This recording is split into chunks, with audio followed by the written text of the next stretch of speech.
I'm Shannon Dortch from Cornell Botanic Gardens at Cornell University, Associate Director of Communications and Marketing. Today, I'm going to tell you how we did a power pivot to create of-the-moment content and deploy it during COVID-19 containment. When Cornell University went to 100% remote work in March of 2020, only the most essential employees were permitted on campus. The communications team was not among them. We had to instantly pivot from content development plans that relied on being on site to those that were completely digital and created with no access whatsoever to the grounds of Cornell Botanic Gardens. We addressed the challenge by using existing photos, interpretive text, and multimedia files like audio files and videos that we already had in hand. We had to execute with a team of 3. We had a budget of less than $400, and we used that exclusively for closed captioning videos in order to make them more accessible. In a matter of days, the Little Presence of Hope campaign was launched. It's a content strategy and accompanying campaign to keep audiences engaged with Cornell Botanic Gardens. How-to point number 1, define what you want your campaign to accomplish. Our objectives were to foster an emotional connection to our audiences, engender hope by connecting audiences to plants and the natural world, remembering that especially at this time, the outlook was very dark and frightening. We wanted our content to be brief, understandable, and easy to consume because again, at that time, a lot was coming into people, a lot of information all the time. And we wanted to provide access to Cornell Botanic Gardens when in-person engagement was not possible due to COVID-19 containment restrictions. How-to point number 2, establish the characteristics of your content for the campaign. This puts limits around what you will create so that you can set aside concepts that don't align and stay focused and keep moving your campaign forward. For ours, our characteristics were we wanted a consistent cadence of weekly touch points with our email subscribers. Each of our content packages had a multimedia component of some kind to increase engagement and to cause people to stick with us longer. And each had a clear call to action button that invited audiences to engage with the content. To the right, you see an email that we used to launch a virtual tour, and you'll see the Take the Tour call to action button.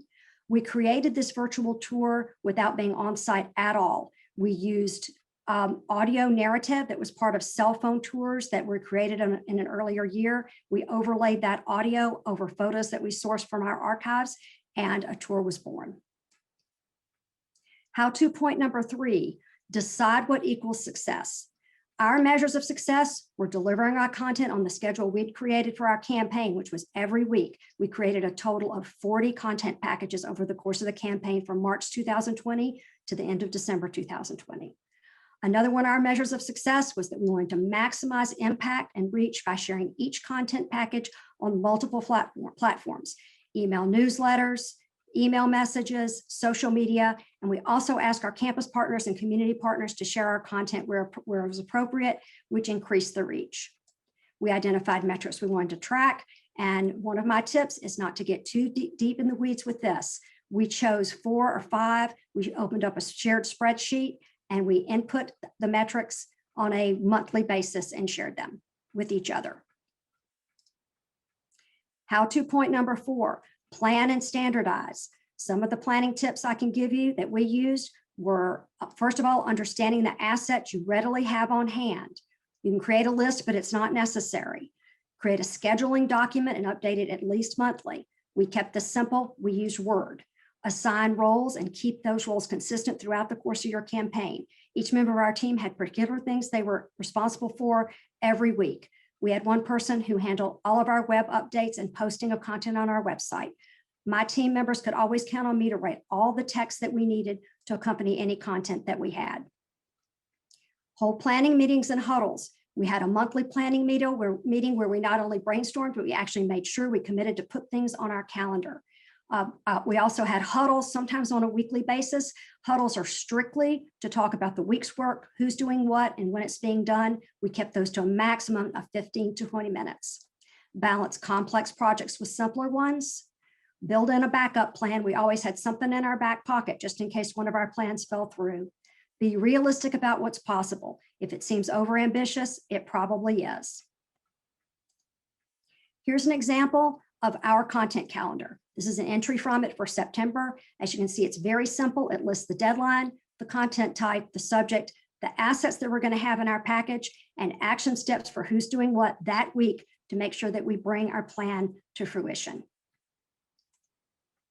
Our first content package in the Presence of Hope campaign was a video slideshow titled Quiet the Mind. We simply sourced our most beautiful images of spring in the gardens and the natural areas in Arboretum. Using Photoshop, we put them into a video slideshow. We comb through royalty-free music to find the music you hear in this 1-minute video.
Thank you for your time, and please contact me if you have any questions.